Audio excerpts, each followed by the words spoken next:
या नाडी शोधनसाठी लक्ष द्या. पाठीचा कणा सरळ ठेवायचा, असं बसलं की सिद्धासन, आणि दोन्ही पाय असे वरत घेतले तर हे झालं पद्मासन.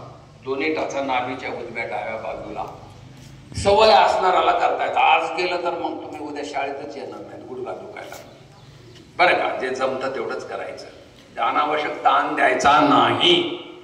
असं बसून डाव्या नासिकेने श्वास घ्यायचा,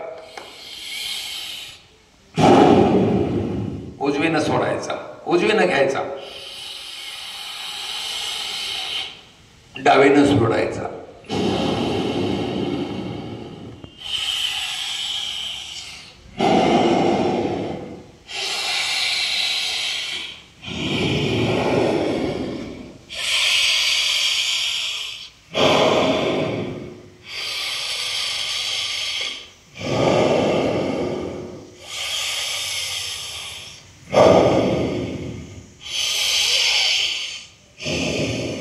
असं 5-5 मिनिट केलं की मेंदूला ऑक्सिजन मिळतो, मेंदू तरतरीत राहतो, नेत्रदृष्टी चांगली राहते, डोळे थंड राहतात. डोळ्याला कधीही गरम पाण्यानं धुवायचं नाही, डोळ्याला नेहमी थंड पाण्यानं धुवायचं, नेत्रदृष्टी चांगली राहते. तोंडात पाणी घ्यायचं, 10 वेळेस असं पाणी मारायचं डोळ्याला, तोंडातलं पाणी टाकायचं, लगेच तोंडात पाणी घ्यायचं, पुन्हा मारायचं. कधीच तुम्हाला मोतीबिंदू होणार नाही किंवा ग्लुकोमा होणार नाही. प्रेशर वाढतं नेत्रांचं, त्याला ग्लुकोमा म्हणतात. आणि आपलं काळा ठिपका बुबुळ असतं ना, त्याच्यावर जर पांढरेपणा आला, पडदा आला, त्याला कॅटरॅक्ट्स म्हणतात, मोतीबिंदू, तोही होणार नाही.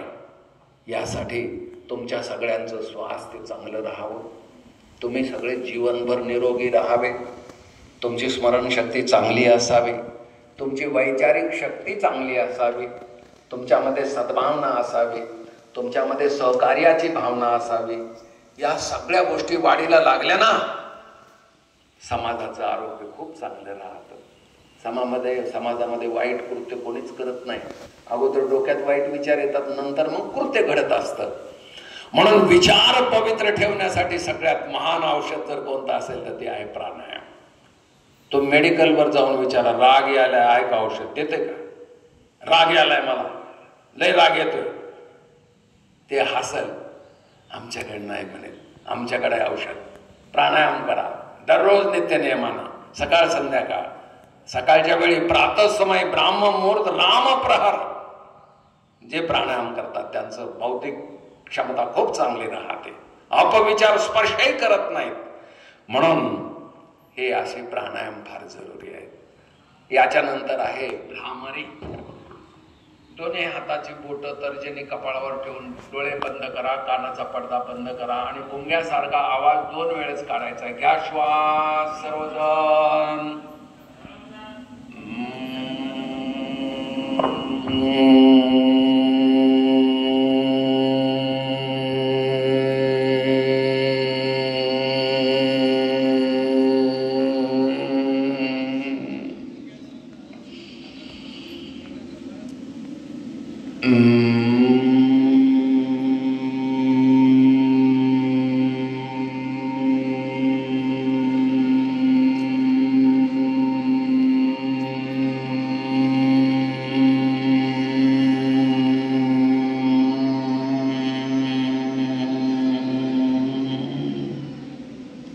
आराम से.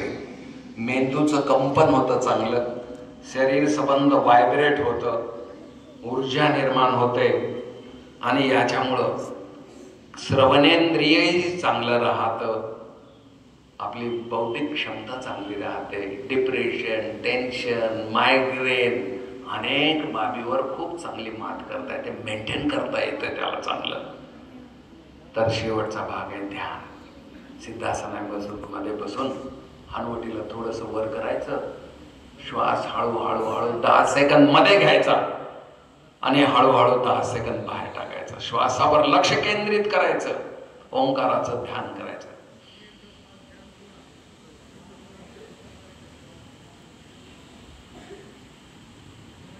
एवढा मंद गतीनं सोडायचा की त्याचा आवाज न आला पाहिजे. म्हणून मी मायक्रोफोन मध्ये आवाज काढत नाही, हळूहळू घ्या.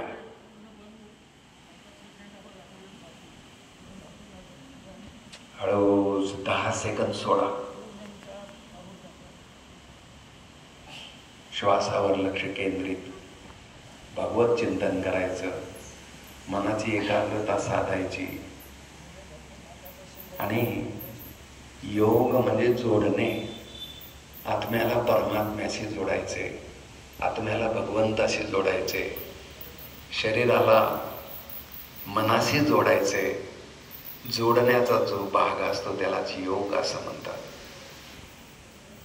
योग कर्मसु कौशलम. महर्षी पतंजलीने जे सूत्र सांगितलेलं आहे, योग साधनेमुळं आपल्या कार्यामध्ये कुशलता निर्माण होते, चांगलं कार्य करता येतं. कोणत्याही क्षेत्रामध्ये असो कौशल्य निर्माण होतं. डोळे बंद करूनच हे करायला पाहिजे. पूर्ण अंतरिंद्रियांवर लक्ष केंद्रित, श्वासावर. हळू श्वास सोडा, हळू श्वास घ्या. आणि प्रार्थना करायची भगवंताला.